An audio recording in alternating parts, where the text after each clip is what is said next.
বাংলাদেশ জাতীয়তাবাদী বিএনপির ভারপ্রাপ্ত চেয়ারম্যান তারেক রহমানের সুস্থতা ও বেগম খালেদা জিয়ার রোগমুক্তি কামনায় শ্রীপুর ইউনিয়নে ইফতার পার্টি ও মিলাদ মাহফিল অনুষ্ঠিত হয়।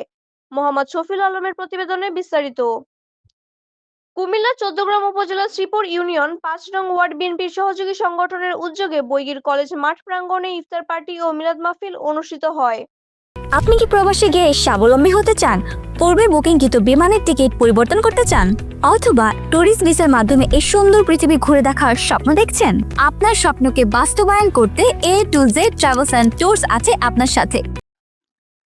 মঙ্গলবার ১৪গ্রাম উপজেলা বিএনপির সাবেক সভাপতি কামরুল হুদার নির্দেশনায় শ্রীপুর ইউনিয়ন বিএনপির সাবেক সভাপতি মাহবুব আলমের সভাপতিত্বে ইউনিয়ন স্বেচ্ছাসেবক দলের সভাপতি সেলিমের সঞ্চালনায় প্রায় ১,০০০ লোকের উপস্থিতিতে প্রধান অতিথি হিসেবে উপস্থিত ছিলেন ১৪গ্রাম উপজেলা যুবদলের আহ্বায়ক জামাল উদ্দিন মামুন।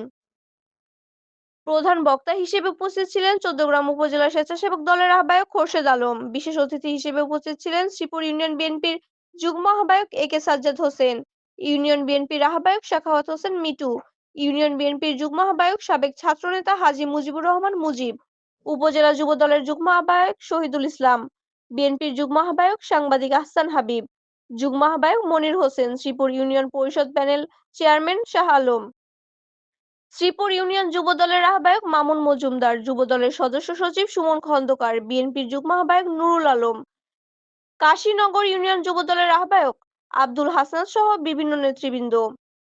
প্রধান অতিথি বক্তব্যে উল্লেখ করে বলেন, ১৪গ্রামের জাতীয়তাবাদী বিএনপির কোনো গ্রুপিং নেই, আমরা কোনো গ্রুপিং করতে চাই না, আমরা সকলে এক হয়ে কাজ করতে চাই। আগামী জাতীয় নির্বাচনে ধানের শীষ প্রতীক নিয়ে যিনি নির্বাচনে অংশগ্রহণ করবেন তিনি হলেন আমাদের প্রাণপ্রিয় নেতা জনাব কামরুল হুদা কামরুল ভাই। এখন থেকে সকলকে একসাথে কাজ করার জন্য আহ্বান জানান তিনি।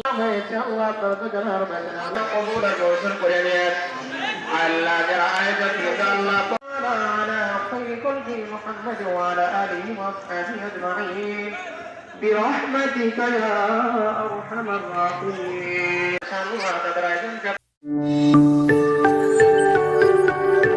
২৬ টেলিভিশন মাতৃভূমির বন্ধনে।